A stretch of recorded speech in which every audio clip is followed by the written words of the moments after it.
General Paco Moncayo, qué gusto verlo y saludarlo, espero se encuentre muy bien. ¿Cómo está usted? Muy bien, Stalin, qué gusto verle también a los tiempos y conversar con usted Bueno, sobre temas que le importan al país. siempre es importante dialogar con usted de sus experiencias y roles que ha jugado en la vida política y militar en este país. En estos últimos días, general, se debate el tema relacionado a la guerra interna, el rol de las Fuerzas Armadas y los derechos humanos. Y le quiero preguntar, en una mirada de su experiencia, la coexistencia de las Fuerzas Armadas frente a una declaratoria de guerra interna y la vigencia, y si hay espacio para la vigencia de los derechos humanos. Y esto alrededor de algunos hechos que se han cuestionado, como la desaparición de 4 niños aquí en la ciudad de Guayaquil, de Taura, que ya han sido procesados y juzgados por la justicia debidamente. Y en este sentido es importante mirarlo desde la perspectiva de la estructura institucional y la coexistencia que han tenido y tienen las Fuerzas Armadas en ese momento o en ese espacio de declaratoria de guerra interna y en esa lucha frontal contra la delincuencia, el crimen organizado y el narcotráfico en el país. Bienvenido. Muchas gracias. Me parece que es un tema muy importante que no se lo desarrolla generalmente con la profundidad que usted lo está planteando. La verdad es que si usted analiza la situación, se va a dar cuenta que esto de un conflicto armado no internacional no es un capricho del presidente, no es un acto demagógico del presidente, no es un acto populista del gobierno, es una realidad cruda, cruel, que afecta a todos los ecuatorianos y que le estamos viviendo. Por otra parte, también está perfectamente respaldada precisamente en el derecho internacional humanitario, Humanitario.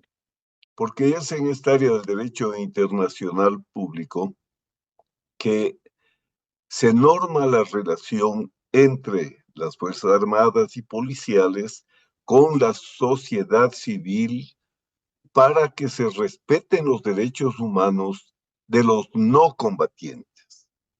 Eso debe quedar claro. Si fuese un conflicto armado no internacional en el que diga usted, como era en la época del liberalismo, ¿no es cierto? El ejército liberal combatía contra el ejército conservador. Entonces, el derecho humanitario lo que buscaba es que no se afecte a la sociedad civil, a los no combatientes en esa confrontación. Hoy ya no es el conflicto armado no internacional de esa naturaleza, porque no hay que olvidarse que estas normas vienen de 1974, ¿no? Donde las cosas eran completamente diferentes, pero ya en el mismo nivel de la Corte de la Cruz Roja Internacional, ahora se acepta que existe este nuevo tipo de conflictos que se llaman asimétricos, ambiguos, identitarios, que tienen que jugar con otro tipo de reglas. Entonces, cuando estamos hablando del derecho público internacional y de esta rama del derecho humanitario, para ser lo más didácticos posibles, el derecho humanitario está concebido para proteger a los no combatientes. Yo veo que muchas veces, por supuesto, en cualquier forma de represión, hay que respetar los derechos humanos. Aún en una guerra internacional, usted a un prisionero no lo puede martirizar o asesinar, ¿no es cierto? Pero lo que muchas veces las organizaciones de derechos humanos no consideran es qué es lo que ellos deben proteger. Deben proteger a los no combatientes. Pero yo veo que muchas veces toman un partido descarado para defender a los a la amenaza, porque esa es la realidad, Amenaza, que sí. es una amenaza originada en fuerzas externas. Por eso también que es hasta dudoso hablar de un conflicto armado no internacional cuando la amenaza proviene de las mafias italianas, de las mafias albanesas, de los cárteles mexicanos, del Tren de Aragua, del Comando Capital del Brasil, que han hecho de este espacio territorial y de esta pobre población una base de operaciones para un negocio en el que llevamos la parte más secundaria. ¿Por qué? Stalin, aquí no tenemos producción de árboles o arbustos de coca, aquí no producimos pasta de coca, aquí no producimos clorhidrato de cocaína, pero estamos entre los dos países primeros productores del mundo de cocaína. Y si hablamos solo de Colombia, hay que entender que el 60% de la cocaína que se produce en Colombia sale por nuestro territorio. Y que solo en Colombia existen plantíos de arbusto de coca en una extensión similar a toda nuestra Amazonía ecuatoriana. O sea, si usted sembrase coca en toda la Amazonía ecuatoriana, eso es lo que tienen sembrado en Colombia. Por eso también yo insisto, no vamos a solucionar el problema los ecuatorianos si en Colombia no se toman las medidas radicales que allí deberían producirse para que en el origen del problema se hallen las soluciones. Correcto. Ahora, una puntualización que me parece muy importante en su análisis es el siguiente. Si bien es cierto el decreto de guerra interna que está vigente aquí en el país, está soportado, tiene su base en el principio del derecho internacional humanitario, no es menos cierto que el rol institucional en la vigencia de este decreto interno, en este caso las Fuerzas Armadas, eh, se generan conflictos internos o se generan riesgos que tienen que ver con abuso, ¿no? Respecto a la acción que en un determinado momento y con condiciones un poco determinadas tiene que actuar o ha actuado las Fuerzas Armadas. Y en ese momento el rol institucional, su estructura de la institucionalidad, ¿qué tipo de afectación puede tener como resultado, como evaluación final? Aquí hay dos temas sobre su interesante pregunta. En primer lugar, las propias Fuerzas Armadas son un objetivo del crimen organizado, no para matarlos, sino para cooptarlos. Porque el crimen organizado no le combate al Estado. El crimen organizado es un negocio. Por eso hay estados mafiosos en los que el crimen organizado y el Estado se ponen de acuerdo. Hagan su negocio y no nos frieguen aquí al interior. Eso es tremendo, porque después ve usted lo que se cosecha. Entonces, primera cosa que hay que insistir, las Fuerzas Armadas tienen que tomar más control que nunca de su propio personal. Porque imagínese usted a un cabo, a un sargento, que digamos de un oficial que le ofrecen $500,000, que parece negocio de ellos, no es una cantidad exagerada, ¿no es cierto? Entonces, allí viene la contrainteligencia, control del propio personal y, por supuesto, ser implacables con aquellos que traicionen al país, traicionen su uniforme, traicionen a las Fuerzas Armadas al tomar contacto y utilizar o ser utilizado por los criminales. Ese es el un punto. Ahora, para el otro punto, Stalin, porque eso es algo que hay que decirlo, existe una enorme literatura sobre lo que son las normas de procedimiento. Desde el comando conjunto hasta la escuadra, baja en cascada cómo deben actuar en cada nivel. Entonces, cuando se producen temas como el de las Malvinas, es evidentemente una falla en la aplicación de los procedimientos o normas de enfrentamiento. Pero hay un principio, y esto le quiero preguntar si se cumple en el análisis que usted está haciendo, es la obediencia debida. ¿Hasta qué punto esto realmente se cumple? Porque es una estructura jerárquica vertical y no muchas veces uno le dice a su mayor en la estructura, yo no le cumplo su orden, porque Bueno, considera que lo que le mandan a hacer claro, no es claro, ético. No, claro. ¿sí? Mire, usted está poniéndome a dar una clase que doy en algunas ocasiones, ¿no? Y esto se llama la obediencia debida. También existe una enorme literatura sobre hasta dónde un militar puede obedecer una orden superior. O sea, no es que el militar es un robotcito que le dicen vaya y mate y va y mata. No, no, no. Ellos, los militares, también están entrenados en el asunto este de la obediencia debida. ¿Qué quiere decir?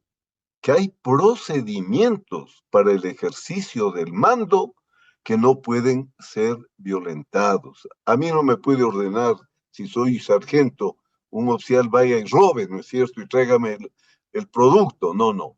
La obediencia debida. Ahora, también la obediencia debida tiene ciertas regulaciones, porque si usted está en guerra, el, el campo de batalla, el cabo no le puede decir al teniente, voy a analizar si la orden. Bueno, ahí están claros, estamos peleando con un enemigo extranjero, hay procedimientos que hemos entrenado hasta la saciedad, pero no es que el jefe puede ordenar lo que le da la gana, y tampoco es que el subalterno es un robot que tiene que obedecer lo que le da la gana. El subalterno ha recibido clases sobre derecho humanitario. En las Fuerzas Armadas se imparten clases desde los generales hasta las unidades sobre derecho humanitario. Entonces, el sargento sabe hasta dónde puede ordenar, el oficial sabe hasta dónde puede ordenar, y en ningún caso puede existir una orden que violente el derecho humanitario. Vuelvo a decir, ¿para qué nació el derecho humanitario? Para proteger a los no combatientes. Correcto.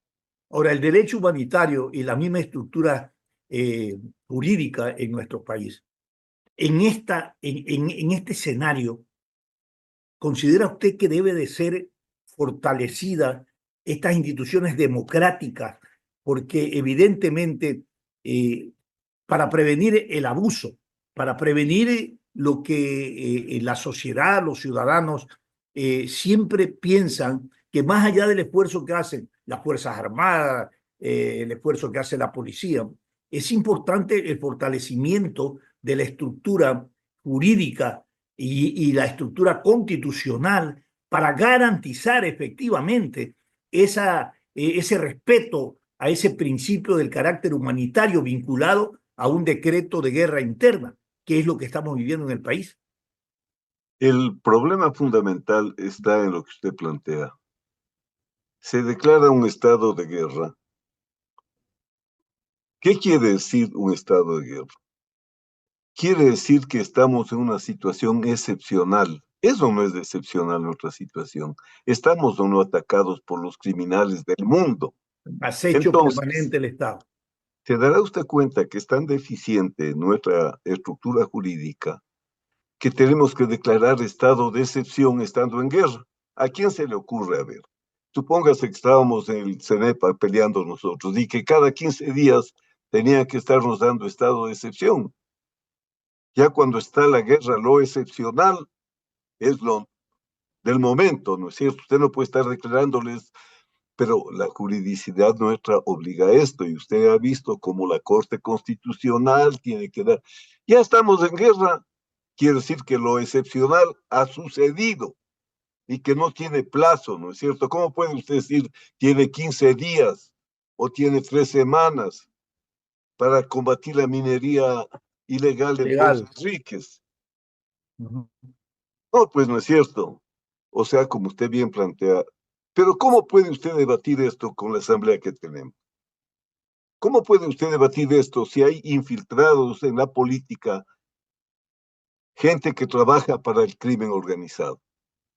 como se ha demostrado y fehacientemente. Y Hay como se le veces, ha llamado a la narcopolítica, que son los operadores claro, del juego de intereses aquí no de la estamos estructura inventando criminal nada. y del narcotráfico, así es. Aquí no estamos inventando nada. Vean, No, no, no, está hace clarísimo. pocos días, un cabo de la Marina cae preso. Usted revisa, ese mismo cabo ya fue dado de baja de la Marina hace 6 meses, creo. Pero un juez ordenó que le reincorporen a la fuerza. Le reincorporaron, ahí está. O sea, si los jueces, si los asambleístas no trabajan todos con el mismo objetivo, o si están sirviendo a dos amos, ¿no es cierto? Es como que en una guerra, póngase usted a pensar, los jueces o los legisladores o cualquiera estén sirviendo a los dos bandos, no, pues, si son ecuatorianos van a estar en el bando de los ecuatorianos, ¿no es cierto? Esos son temas que hay que esclarecer y deberían debatirse en la asamblea, ¿no? Ahora usted ve la calidad de asambleístas también que tenemos y va a ver que es una tarea casi misión imposible. Bueno, he intentado recoger en una especie de esfuerzo de síntesis todas estas ideas, conceptos y pensamientos en este análisis con nuestro invitado, el general Paco Moncayo. La guerra interna y el papel de las Fuerzas Armadas en relación con los derechos humanos es un tema complejo y delicado. Es fundamental fortalecer las instituciones democráticas, capacitar a las Fuerzas Armadas en derechos humanos y establecer mecanismos de rendición de cuentas para investigar, sancionar cualquier abuso cometido por las Fuerzas Armadas o grupos armados. Así es, Stalin, les voy a decir algo, por ejemplo, en Colombia, en el propio ejército colombiano hay un observatorio de los derechos humanos y del derecho humanitario, Dentro, en el dentro, propio ejército, qué bueno, qué bueno. porque obviamente si el primer interesado tiene que ser Claro. la propia institución militar, porque no es una institución de criminales, es una institución de patriotas, de gente formada cívicamente, ¿no es cierto? Uh-huh. Ahora, se decían para terminar que no es necesario una declaratoria de conflicto interno porque eso no resolvió, por ejemplo, el tema en Colombia, que nunca declaró un conflicto de estado de guerra interna. Y sin embargo, la situación continuó, se creció el narcoterrorismo, ¿no? Y finalmente toda una economía subterránea que hasta en la estructura política puso en vigencia la presencia permanente de estos delincuentes. Claro, ahora, ¿por qué Colombia no lo hizo? Va, No es nada santo, porque el momento en que en Colombia hubieran declarado como debían haberlo hecho la guerra la interna, guerra interna. ese rato les reconocían a los de las FARC, del ELN, como Como contradictores legítimos.